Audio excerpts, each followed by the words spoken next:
Hi guys, it's just me, Leona. I just want to give you a daily word.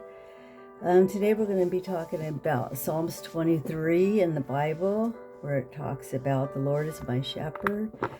Just kind of explain it to you. So I'm going to say it really quick. Okay, it's the Lord is my shepherd.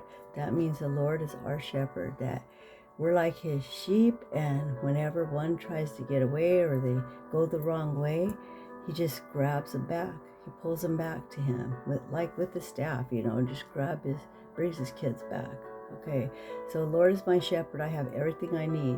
That means if he's your shepherd, he provides everything you need. You don't have to worry about anything because you're trusting him. So the Lord is my shepherd. I have everything I need. He makes me to lie down in green pastures. That means he gives you that relaxation.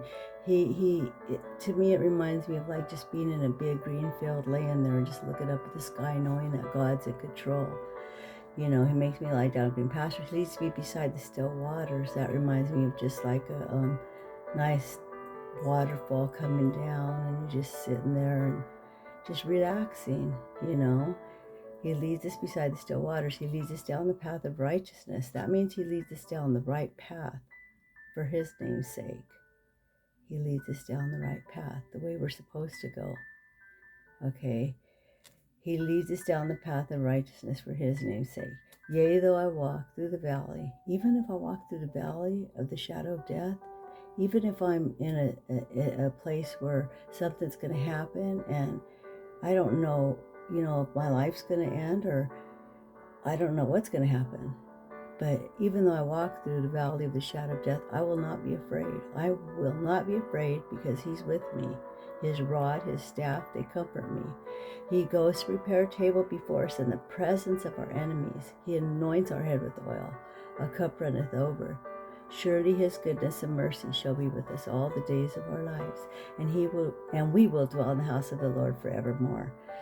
So that means you don't have to worry about anything. God has it under control. He's our shepherd. He gives us everything we need. He makes us to lie down in green pastures. He leads us beside the still waters. He leads us down the path of righteousness for his name's sake. And even though we walk through the valley of the shadow of death, we do not have to be afraid, for he's with us. His rod, his staff, they comfort us. He goes to prepare a table for us in the presence of our enemies. He anoints our head with oil, cup runneth over. Surely his goodness and mercy shall be with us all the days of our lives, and we will dwell in the house of the Lord forevermore. He's got a plan for your life. Don't think he doesn't, okay? He makes a way all the time. If you're in a tough spot right now and you think, wow, what's going to come out of this? I don't know what to do. I feel so tangled up. I feel so lost. Well, just talk to the Lord. Say, Lord, you're my shepherd. You give me everything I need. You make me to lie down in green pastures, and you lead me beside the still waters. You lead me down the path of righteousness for your name's sake. Yea, though I walk through the valley of the shadow of death, I will not be afraid. For you're with me, Lord. Your rod, your staff, they comfort me. You go to prepare a table before me in the presence of my enemies. You anoint my head with oil. My cup runneth over. Surely your goodness and mercy shall be with me all the days of my life, and I will dwell in your house forevermore. Tell him that every day. Tell him he's your shepherd. He'll give you everything you need. Trust him, okay? All right, guys. Well, that's the word for today. Psalms 23, the Lord is my shepherd. Okay? Look it up in the Bible. Okay? All right, God bless you. And remember, keep up the faith.